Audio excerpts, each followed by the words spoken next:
Deixe-me só retomar um ponto da aula anterior, que, conversando com o pastor João após a aula, nós sentimos necessidade de um pequeno acréscimo, né, um pequeno ajuste aí. A partir da pergunta, aqui na frente, a partir da pergunta que foi feita sobre proteção, né, como é que o homem age, né, na proteção da sua esposa, da sua família. E como era o final da aula, né, a gente não teve tempo de se aprofundar muito a respeito disso, né? O que acontece, meus irmãos? Sim, nós homens, temos que estar dispostos até mesmo a sacrificar as nossas vidas, se isso resultar em benefício, ou seja, em salvação da vida da nossa esposa e filhos. Isso, sim, nós temos que enfrentar o perigo com sabedoria, e se não houver outra saída, né, outra forma de reverter aquela situação, a fim de que a vida da nossa esposa, dos nossos filhos seja preservada, ainda que às custas das nossas vidas, é assim que será. Vírgula. Aliás, ponto. O pastor João mencionou muito bem que a Bíblia, ela autoriza a legítima defesa. Sim, isso não está incluído lá no não matarás, né? Isso inclusive é uma exceção ao mandamento de não matarás. Então, nessa reação de proteção que o homem deve ter, se isso resultar, né, na morte do agressor, não há problema nenhum, nós estamos respaldados biblicamente por uma exceção ao mandamento de não matarás. O problema é que, no nosso país, esse confronto ele é desigual. Aqueles que portam os meios de dissuasão e agressão mais poderosos, armas de fogo, são os criminosos, e não nós. Nós não temos como reagir diante de alguém que porte armas. Eu não vou aqui entrar no mérito dessa questão. Por favor, não vou responder perguntas durante a aula sobre isso, não é esse o objeto da nossa aula. Se você quiser conversar comigo depois, a gente conversa. Pela minha colocação, você já sabe qual é a minha posição a respeito do assunto. Ponto. Então, considerando, eu estou apenas constatando a realidade do nosso país, né? Nós, cidadãos de bem, pagadores de impostos, cumpridores da lei, não podemos ter ao nosso dispor, na nossa casa, um meio eficaz de dissuasão e de enfrentamento que resulte na preservação da vida da nossa esposa, nossa vida e dos nossos filhos. Não podemos ter isso. Então, isso requer de nós uma certa sabedoria. Eu creio firmemente que todas as esposas, namoradas, noivas aqui preferem ver o seu marido, namorado, noivo vivos. Ok? Isso é óbvio. Então, muitas vezes, para que nós livremos a nossa família do perigo, talvez a melhor saída seja sair, tirar o time de campo, né? Saída pela direita, lembra do Leão da Montanha? Inclusive, isso tem base bíblica, né? Provérbios 19, deixa eu ver lá não lembro do versículo, 19:11, se não me engano, deixa eu ver. 19:11, diz assim: a sabedoria do homem lhe dá paciência, sua glória é ignorar as ofensas. Então, se alguém está te agredindo, ainda que verbalmente, né, mexendo com a sua esposa e tal, você vê que a pessoa está nitidamente transtornada, ou é capaz de, num segundo, se alterar, partir para as vias de fato, ou está portando algum instrumento, ou de fogo, ou cortante, talvez a melhor saída seja ignorar a ofensa e, querida, vamos embora. Esse cara não está no melhor do seu juízo, qualquer argumento, qualquer coisa que eu faça vai resultar em problema para nós dois. Você quer que eu fique vivo, ok? Ok, combinados, vamos embora. Vamos sair daqui o mais rápido possível. Isso não é covardia, né? Isso é um senso de preservação também, né? Então, é esse o ponto. Está compreendido? Ok? Então, vamos ao assunto de hoje, então, né? Hoje nós trataremos da primeira parte... Também, isso, principalmente no trânsito, né? Minha esposa me lembra disso toda hora. Amor, sai de perto desse homem que ele não está bem. A lei seca ainda não pegou ele. Sai de perto dele. Mas ele me fechou. Eu falei, sai, desacelera, encosta. Ela prefere me ver vivo também, né? Então, ótimo, graças a Deus por isso. Porque homens querem né? Querem reagir, né? Essa tendência nossa natural.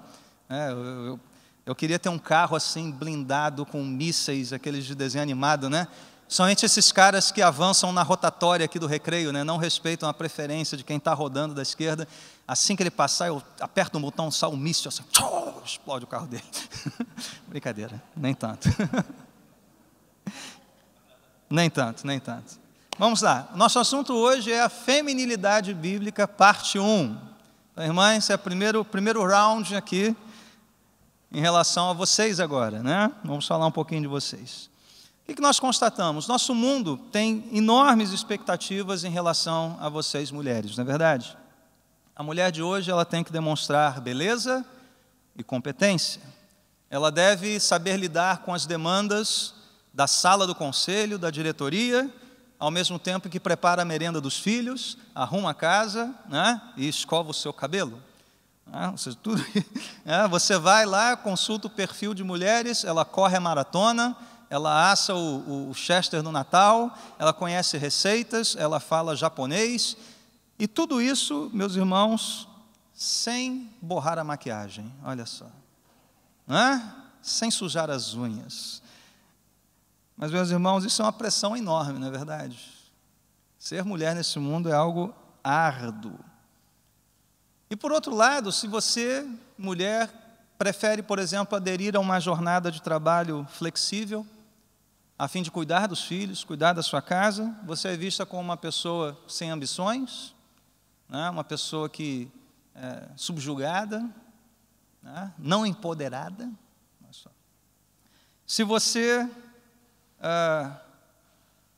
ouve a cultura, né, proclamando a igualdade entre os sexos, isso é um fardo também, porque a gente sabe que há diferenças. Fora isso, você tem toda uma sorte de coisas terríveis, abusos. Existe muita violência doméstica nesse país, né? O homem contra a mulher. Tráfico de pessoas, mulheres, para fins sexuais, levadas à Europa, levadas a outros países. Alguns lugares, né, especialmente países muçulmanos, de fato oprimem as mulheres, né, a ponto de mutilá-las, né, isso sem que as feministas levantem um ai, né, em relação a isso. E interessante, tem um autor que eu gosto muito chamado Theodore Dalrymple, ele é um médico, psiquiatra britânico. Ele trabalha com população carcerária, população chamada em risco social, gente assim que não é a classe, a nata londrina, não. E parte do público atendido por ele são de imigrantes paquistaneses, né, que tem uns montes em Londres. E o que ele vê do sofrimento, né, das meninas, principalmente, que chegam a Londres, acabam se ambientando, né, a cultura ocidental, londrina, querem estudar, querem se capacitar, querem ver a vida normal, entre aspas.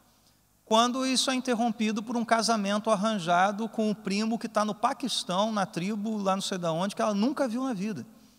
E muitas delas se revoltam, né, com a família, obviamente os pais não deixam isso barato, e chegam até mesmo a assassinar suas filhas, porque rompeu essa tradição, né, de casamento arranjado, e muitas cometem suicídio por conta disso. Não aguentam essa pressão, né, de serem tolhidas, né, na sua liberdade, e cometem suicídio para escapar disso, né?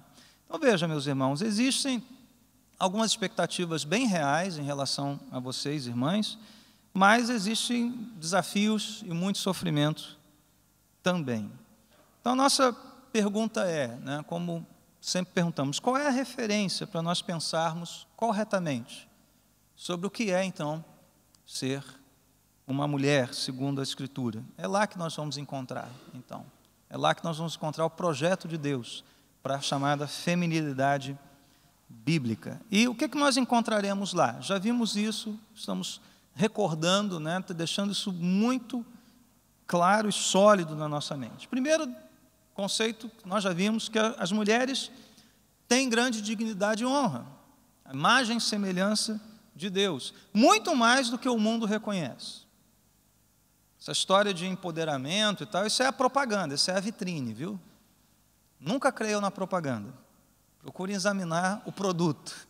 Procure examinar o que está por trás do discurso, né? E a gente sabe de onde vem discursos de empoderamento. Vem com um objetivo muito nítido de fragmentar a família, como a Bíblia assim a vê, né? A entende. Mulheres, de fato, têm problemas muito maiores do que o mundo reconhece. Elas têm um problema do pecado, problema da rebeldia, que, novamente, o mundo não vai falar. Mas nós reconhecemos esse problema. No entanto, sabemos que todos nós temos um grande Salvador, muito maior do que o mundo oferece, muito maior do que posições de mercado, muito maior do que empoderamento, que feminismo, que sutiãs queimados e coisas dessa natureza. Nós temos Cristo, e isso nos basta. Todos nós temos isso. E mulheres, ao longo da história, e não é diferente hoje na nossa cultura, devem buscar instrução a respeito da sua vida, de como devem se portar, como devem pensar a respeito de si e do relacionamento com seu marido, com outros homens, com Deus, na Bíblia Sagrada, nas Escrituras, né? Então, veja, nós já definimos aqui o que é a essência da chamada masculinidade bíblica. Lembram disso? Uma convicção a respeito de uma responsabilidade benevolente de fazer três coisas, né, principais: liderar, prover e proteger as mulheres de formas apropriadas aos relacionamentos distintos do homem. Então, o homem já tem que estar com isso em mente. E tem uma definição de feminilidade, da mesma fonte, né, de onde foi tirada a de masculinidade, né, do livro lá do Wayne Grudem e John Piper, que será mais explorado nas próximas semanas. Hoje nós vamos ver alguns textos bíblicos, né, que vão nos ajudar a construir aqueles fundamentos, aqueles blocos sobre os quais nós vamos começar a construir e pensar, então, o que é feminilidade bíblica. Tá? Então, veja, a título ainda de introdução, conceitos iniciais. Quero ler isso aqui. Feminilidade bíblica é mais claramente vista pelo modo como a mulher responde ao padrão de Deus estabelecido na masculinidade bíblica. Ou seja, quem você é como mulher diante de Deus tem muito a ver com o modo como você responde e entende aquilo que o homem é diante de Deus. Os dois conceitos vão estar atrelados. Deus estabeleceu papéis diferenciados para a mulher e para o homem. Eles se complementam, é isso que nós estamos defendendo aqui. Então, temos que manter em mente a definição para masculinidade, a fim de que você, mulher, responda a essa definição da maneira como Deus aqui a requer. Um outro ponto importante, desde o início. Normalmente, a Bíblia descreve a feminilidade, o que é uma mulher, num contexto da relação matrimonial, né? Ou seja, a esposa. Né? Basicamente é isso que nós temos na Escritura, a maioria dos textos. Isso porque, meus irmãos, quando a Bíblia ela foi escrita, né, o casamento era o contexto mais familiar, mais apropriado, talvez, no qual as virtudes da verdadeira feminilidade estão ilustradas. Isso não significa que essas virtudes não sejam vistas e não devam ser cultivadas num estado de solteiro, de viúvo, né? Enfim, nós vamos ver que isso se aplica também. Mas o contexto do casamento, ele talvez revele de maneira mais nítida as virtudes femininas, né, constantes na palavra de Deus. Né? Você pode ter exemplos bíblicos, né, de mulheres que atuaram na Bíblia, né, falado sobre elas na Bíblia quando eram solteiras ainda. Né? Você tem Esther, você tem Ruth, você tem Maria, por exemplo. Né? Não tinham se casado ainda, que quando a Bíblia começa a falar sobre elas, então eram solteiras, eram sábias e eram santas, segundo o padrão de Deus. Ok? Vamos nos voltar então para o início de tudo de novo. Deixe sua Bíblia aberta lá em Gênesis, capítulos 1 a 3. Nós vamos voltar agora os nossos olhos para esse texto novamente, mas agora com o foco na mulher. Já vimos para o homem, vamos ver na mulher agora. Nós já vimos Gênesis 1, 27 e 28. Criou Deus o homem à sua imagem, a imagem de Deus o criou, homem e mulher os criou, e Deus abençoou este casal, dando-lhes este mandato: sejam férteis, multipliquem-se, encham e subjuguem a terra. O que nós já sabemos? Homem e mulher são igualmente imagem de Deus, mesmo valor, mesma dignidade, mesma honra. Quando avançamos para Gênesis 2, nós vemos o quê? Papéis distintos. Papéis distintos. Então, igualdade, mas também diferença. O homem, sendo criado primeiro, recebe a sua comissão de liderar, de proteger, já vimos isso na aula passada. E no verso 18 nós temos a declaração de Deus: não é bom que o homem esteja só. E por isso, então, farei para ele alguém que o auxilie e lhe corresponda. Então já vimos isso também na semana passada. Então veja, à luz desse texto, especialmente o verso 18, qual é o papel primário dado por Deus às mulheres? Elas são auxiliadoras. Com que finalidade? Para que o homem exerça a sua liderança. Eva foi auxiliadora, talhada por Deus para que Adão exercesse a sua liderança no jardim. Isso não significa, viu, irmãs, que vocês tenham que trazer o controle remoto para os seus maridos enquanto eles estão deitadões no sofá, assistindo futebol, né? Aí traz um amendoinzinho, né? Traz lá um suquinho. Não é bem isso também. Se puder fazer isso, é bom, né? Como um ato de gentileza. Ô, meu amor, você está tão cansado, você quer um amendoinzinho? Posso sentar do seu lado para ver futebol com você? Amor, o que aquele homem está fazendo? Quem é aquele que pegou com a mão? Né? O que é impedimento? Hoje as mulheres estão muito mais versadas em futebol do que antigamente. Isso é uma piada tão antiga e sem graça. Então, meus irmãos, Deus abençoou o homem com a mulher, que o auxiliaria a exercer fielmente aquela comissão dada para liderar, proteger, cuidar no jardim. O problema, meus irmãos, é o seguinte: o problema detectado por Deus aqui não é que o homem estivesse sozinho num sentido absoluto. Lembre-se que Adão tinha perfeita amizade com quem? Com Deus. Será que Deus está dizendo: Adão, eu não basto para você? Então é Deus e mais alguma coisa? Não, não é isso que ele está dizendo. Deus é tudo, Deus é a nossa porção, né? Ele é suficiente. Quando Deus olha e vê a situação de Adão, o que ele está querendo dizer é o seguinte: Adão, você sozinho será totalmente incapaz de executar a tarefa que eu te dei: cuidar e cultivar o jardim. E por isso, eu vou fazer para você, vou talhar para você, moldar a partir de você uma parceira, um complemento que vai melhorar suas fraquezas e aguçar os seus pontos fortes. E será auxiliadora para que você, Adão, cumpra o seu chamado e com isso você lidere, cultive, proteja, ame e se sacrifique por ela também. Então, homens, cá entre nós, né? Vamos lá. Deus viu que a gente não consegue fazer as coisas sem elas, né? É verdade. E mulheres, auxiliadora é algo maravilhoso.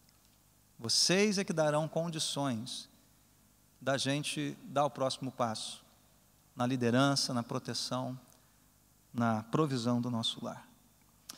Matthew Henry, né? Puritano, pode classificar como puritano, né? Puritano. Ele tem uma citação muito bonita, então preste atenção nisso, está escrito aí no seu esboço. Ele diz o seguinte: a mulher foi feita de uma costela de Adão. Ela não foi tirada dos seus pés para ser por ele pisada, mas do seu lado, para ser igual, debaixo do seu braço, para ser protegida, e perto do seu coração, para ser amada. Isso, agora faz um carinho nela, assim, né? Né? Posso, tá bom, agora chega. Pronto. Volte ao normal.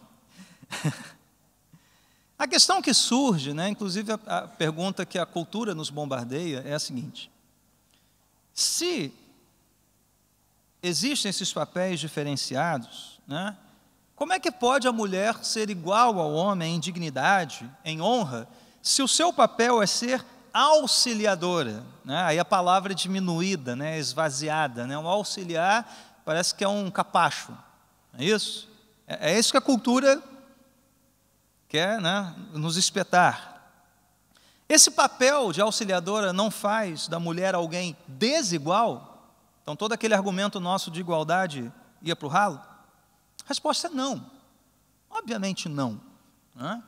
E para isso nós temos, abra comigo aí em 1 Coríntios 11, 3, parece ser um texto que não tem muito a ver com a história não, mas vamos dar uma olhada mais de perto nele. 1 Coríntios 11, entenderam o que a cultura quer jogar para nós? Vocês dizem que mulher é igual, mas ela é auxiliadora, então não tem igualdade nenhuma, isso aí não, é só balela, para perpetuar a relação burguesa de dominação. Olha só. 1 Coríntios 11, 3, Paulo está falando para a igreja, né? Quero, porém, que entendam que o cabeça de todo homem é Cristo. O cabeça da mulher é o homem e o cabeça de Cristo é Deus. O que Paulo está procurando demonstrar aqui, né? Ele está falando do casamento, que a relação é de casamento, e como o casamento ele funciona, vamos dizer assim, dentro da igreja. O ser cabeça a gente vai tratar daqui a pouquinho, mas o ponto aqui que Paulo está mostrando é o seguinte, que até Cristo, ele tem um cabeça. O que Paulo diz? O cabeça de Cristo é Deus. Até o Senhor Jesus tem alguém, digamos assim, que o lidere, vamos colocar dessa forma. Cristo, nos seus dias de vida na terra, se submeteu ao Pai. Isso fez de Jesus alguém menor do que Deus? De modo nenhum. Aquele que não julgou como usurpação ser igual a Deus, aquele que não se apegou ao fato de ser Deus, ele se fez servo. E na sua condição de servo, ele fez tudo para trazer glória ao Pai e se submeter à vontade do seu Pai. Então veja, a própria Trindade já nos mostra um quadro maravilhoso de igualdade. O Pai, o Filho e o Espírito, Deus. O Pai é Deus, o Filho é Deus, o Espírito é Deus, mas também de distinção de papéis, a ponto de você ter até uma relação de submissão mútua. Cristo submisso à vontade do Pai, que nós lemos hoje, o Espírito com uma missão, glorificar a Cristo. Perceberam? Isso não faz de nenhum deles menor, desigual nesse sentido que a cultura quer nos confrontar. Então veja, irmãs, pensem nisso comigo aqui. Deveriam vocês, mulheres, se sentirem ofendidas porque foram criadas com essa disposição de auxiliar, de ajudar? Isso. Não mais do que o homem deveria se sentir ofendido por necessitar de ajuda. Veja, a coisa pesa dos dois lados. Por que vocês foram criadas para auxiliar? Porque nós não conseguiríamos liderar sem o auxílio. Então as mulheres, o mundo quer que vocês mulheres se sintam ofendidas, porque vocês foram criadas por Deus para serem auxiliadoras. O mundo não vai, propositadamente, dizer que o homem tinha que se sentir ofendido porque necessitava de ajuda e Deus foi o primeiro a reconhecer isso. Então a ofensa é mútua? Deus está brincando com os dois? Não, claro que não. Deus talhou isso desde o início. Deveriam vocês, irmãs, se sentirem ofendidas por terem sido criadas a partir de uma costela de Adão? Não mais, do que o homem deveria se sentir ofendido por ter sido criado do pó. Pronto. O elemento de criação de ambos, aqui na terra, é costela e pó. E ambos são imagens de Deus, são dignos. Mulheres, não caiam nessa coisa da ofensa, esse discursozinho fútil, barato da cultura. Após a queda, o que aconteceu? Ambos pecam contra Deus, se colocam contrários aos seus papéis. O homem que deveria liderar e proteger acaba sendo liderado, sendo conduzido ao pecado por Eva. Eva, por sua vez, que deveria apoiar o seu marido, encorajá-lo, acaba liderando o seu marido na direção da tentação, ou seja, a perversão completa, que resulta naquela maldição de Gênesis 3, especialmente o verso 16, onde diz que a mulher dará à luz, a filhos em sofrimento, e seu desejo será para o seu marido. Ou seja, mesmo após a queda, vejam, a mulher ainda teria esse papel de ser auxiliar na procriação. O homem não pode fazer isso sozinho, óbvio, por questões óbvias. Ser frutífera, multiplicar, estendendo o reinado de Deus sobre a terra. A missão original não foi deixada de lado. Com o pecado, isso é altamente corrompido, evidentemente. Mas a missão original não é deixada de lado. Então, muita gente conclui, muitos estudiosos concluem acertadamente, a partir desse contexto de Gênesis, que feminilidade bíblica envolve esse auxílio do homem, mas também envolve uma disposição de gerar vida em outros, tanto física, você mãe, pode testemunhar disso, mas também espiritual. É por isso que, não sei se vocês vão lembrar, que Paulo, ele quando dá instruções ali a Tito, se não me engano, ele diz que as mulheres mais velhas devem orientar as mais novas, a ensinarem as mais novas como serem mulheres santas, piedosas. O que é isso, senão você fazer uma filha espiritual? É um filho espiritual, mães na fé. Então, essa disposição de gerar vida é algo próprio da feminilidade bíblica, mesmo depois da queda. É outra coisa pavorosa na nossa cultura, de fazer com que, principalmente nós ocidentais, pensemos que ter filho é dar trabalho, é dar despesa, então só vou fazer isso depois do meu pós-doc, porque dá muito trabalho, então se eu tiver meio filho tá bom, porque muita despesa, Aí os muçulmanos estão tendo 8, 10 aí, Literalmente as mulheres muçulmanas colocam o seu útero à disposição da guerra cultural. E nós queremos muito, promoção no trabalho, o dinheirinho sobrando para as férias, mas filho, não. Isso é um ponto a se pensar, Vamos deixar isso aí como uma santa inquietação. Vamos para Efésios capítulo 5. Rapidinho, enquanto a gente abre a Bíblia, porque você vai para o final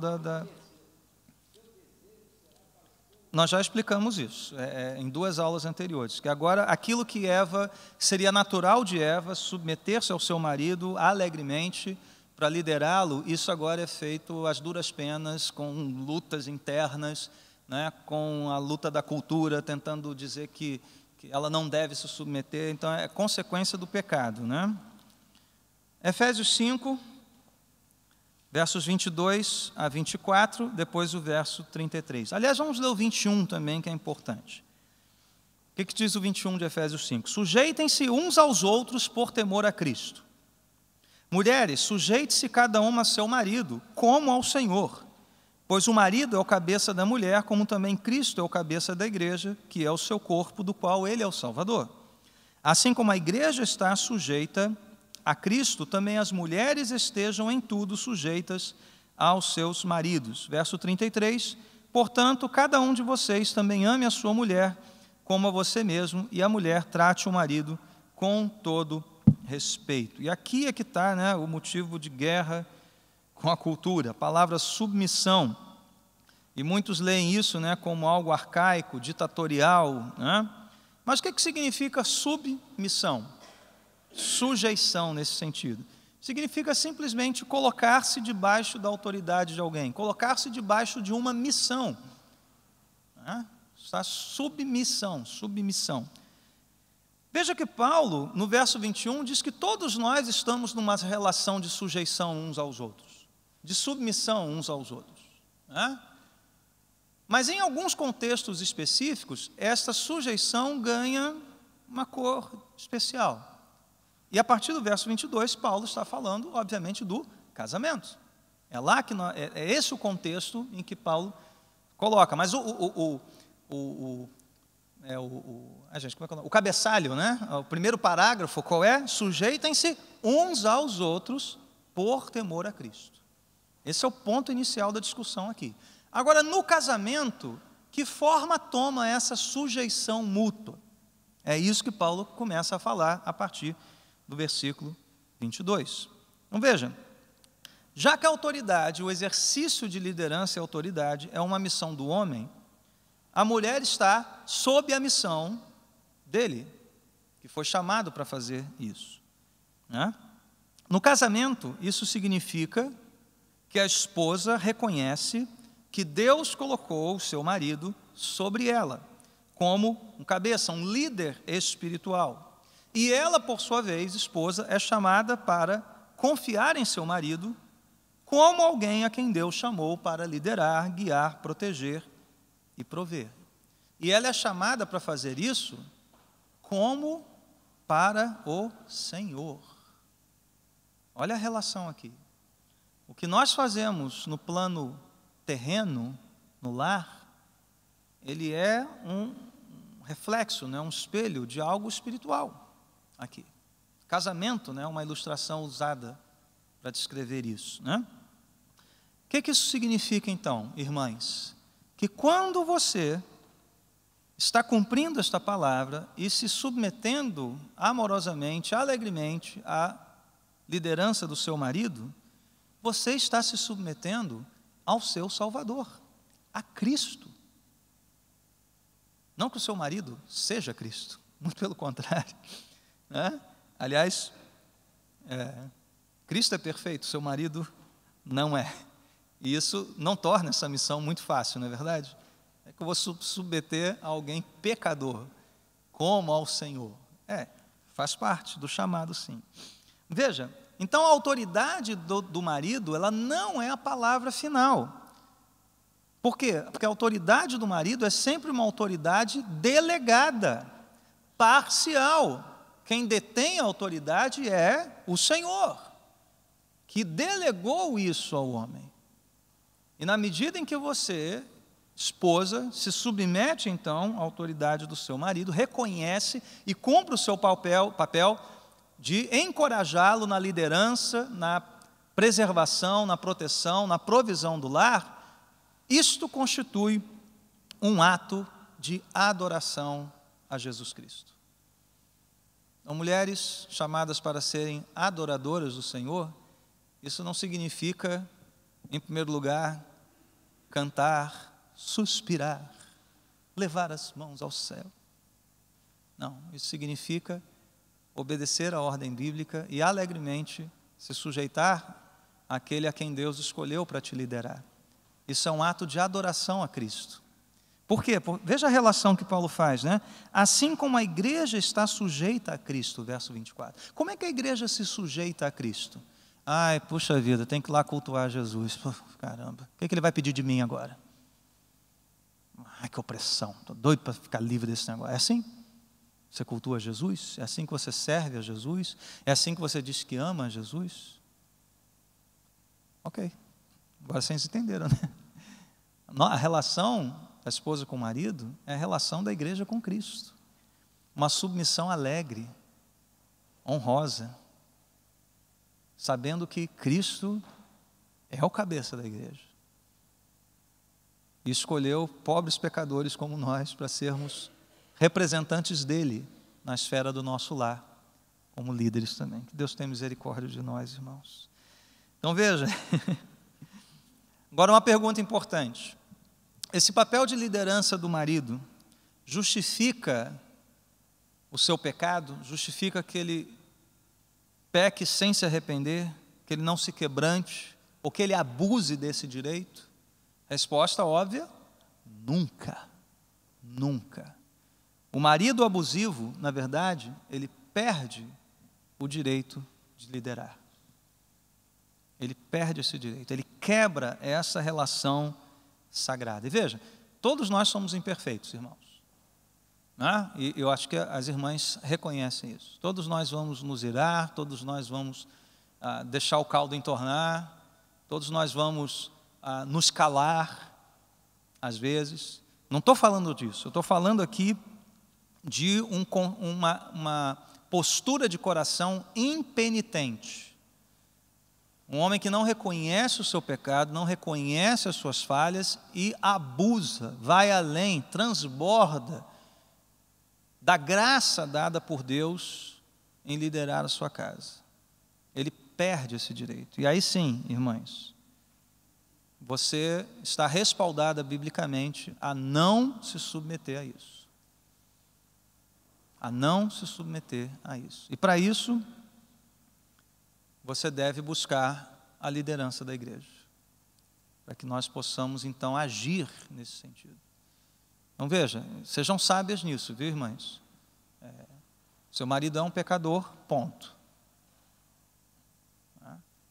Encoraje ele a ser um homem quebrantado, humilde na presença de Deus.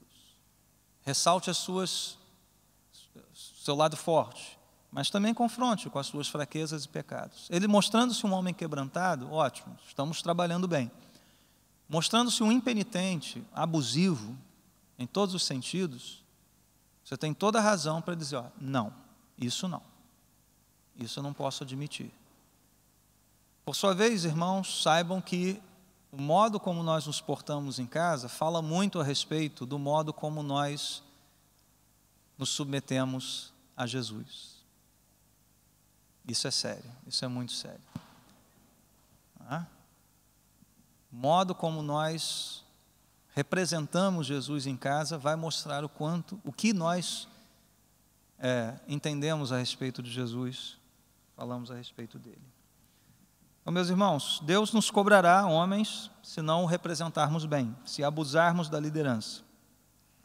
Então, nós devemos temer diante dessa responsabilidade, ao mesmo tempo em que sabemos que aquele que nos comissionou é o mesmo que nos dá graça para isso e que nos convence do nosso pecado, de que nós somos pecadores.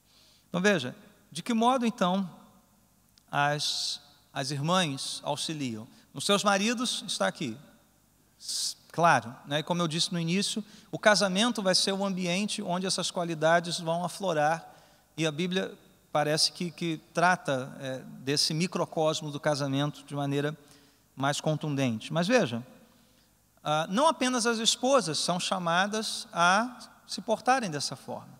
Você deve estar pensando, poxa, mas eu sou solteira, eu sou noiva, eu sou viúva, né? Ou eu tive um relacionamento desfeito anteriormente. Como é que você, então, representa, como é que você é uma auxiliadora nesses ambientes, né, nesses contextos? Então, veja, todo homem é chamado para amar, liderar e servir as mulheres de certo modo. A esposa de um jeito, as outras irmãs de outro jeito. E também tem uma atitude comum das mulheres ao se relacionarem com outros homens. Seu marido, seus líderes, seu chefe, seus colegas. Né? E é isso que a gente quer falar agora com vocês. Que atitude é essa? Que atitude é essa comum a todas as mulheres, para que elas sejam mulheres segundo a palavra de Deus? Podemos definir assim: é uma postura do coração que se esforça para afirmar, nutrir e facilitar o chamado de Deus para o homem em servir e proteger os outros. Deixa eu repetir então isso aqui, para todas as irmãs então, não só no contexto do casamento. Uma postura do coração, esta atitude é uma postura do coração que se esmera, se esforça para afirmar, nutrir e facilitar o chamado divino para que o homem sirva, lidere e proteja outros. Então vamos dar alguns exemplos aqui. Você, irmã solteira, cujo pai ainda está vivo, o que você deve fazer?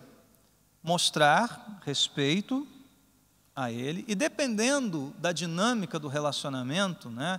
De repente vocês moram muito próximos, né? Tem aquela liberdade de ir na casa, abrir a geladeira. Oi, pai, tudo bom? Deixa eu ver se tem comida aqui. Dependendo desse grau de intimidade e relacionamento, confie neste homem, confie no pai, para prover o quê? Liderança, proteção, especialmente se ele for crente. Especialmente se ele for crente. Ou seja, cumpre o seu papel de facilitar, nutrir, corresponder àquele que é cabeça também. Ele que foi parte aí da beleza de ter feito você vir ao mundo, né? Trate-o com respeito e confie nele para isso também. Mulheres solteiras na igreja, sejam jovens, né? Viúvas, mães solteiras, irmãs que tiveram seu relacionamento desfeito, e toda sorte de mulheres solteiras na igreja.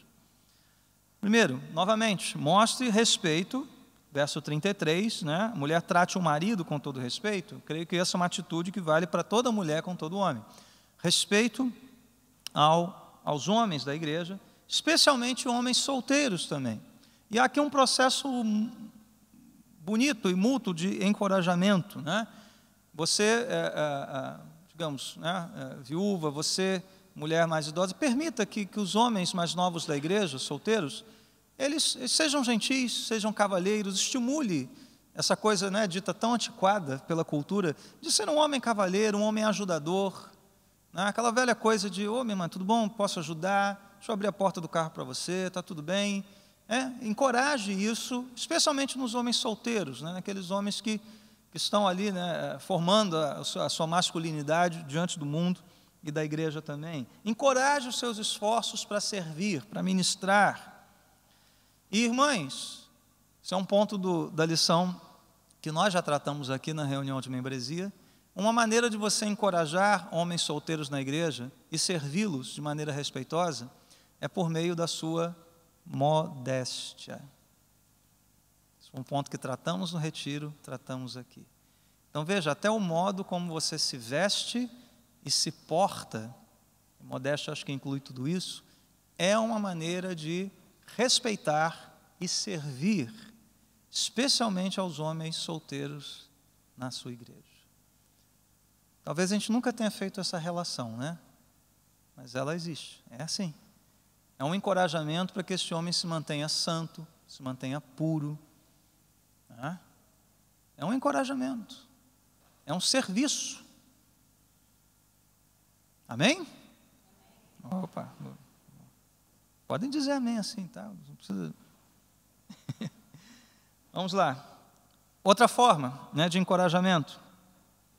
Vocês podem, novamente, reforçar os pontos fortes desses homens, desses jovens, falar bem deles quando eles não estão presentes, encorajá-los com a palavra de Deus quando eles estão próximos a você. Então, há todo um ministério para as irmãs aqui na igreja disponível para você.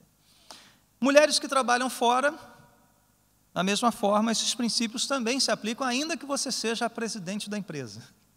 Trate os homens, seus subalternos, aqueles que estão submetidos a você numa relação trabalhista, com todo o respeito. E encoraje-os nas lideranças setoriais, né, deles, encoraje eles. Mesmo que você seja a mega ultra executiva da empresa, empoderadíssima. Não, seja serva também. Está lá o seu diretor, o seu gerente, o seu empregado, encoraje-o, como homem, a liderar, a servir, a proteger. Mesmo que você seja a chefe dele, pague o salário dele no fim do mês. Ou seja, irmãs, vocês têm um vasto leque de oportunidades de ser modelo da feminilidade cristã e bíblica para este mundo em crise, não é verdade? E por fim, não poderíamos deixar de examinar Provérbios 31. Né? Não sei se teremos tempo de ler o texto, mas basta algumas lições aqui a respeito. Irmãs, leiam em casa, junto com seus maridos, esse texto maravilhoso, a partir do verso 10, né? É o final do livro de Provérbios. O que nós vemos aqui, meus irmãos? O sábio diz uma mulher exemplar, valiosíssima. Diz que o marido tem plena confiança nela. Ela realiza o seu trabalho, né, em casa, né? Diz aqui que, verso 13, escolhe lã e linho, com prazer trabalha. Como os navios mercantes, traz de longe as suas provisões. Mas ela assiste também a sua casa, seu marido, seus filhos, não deixa nada faltar. né? Ela é sábia. Veja o verso 16: avalia um campo e o compra, né? Ou seja, uma mulher trabalhadora, uma mulher digna, e usa os seus talentos de forma sábia e abnegada, né? Seus esforços abençoam a família. Lembra que feminilidade está muito ligada a nutrir, gerar vida?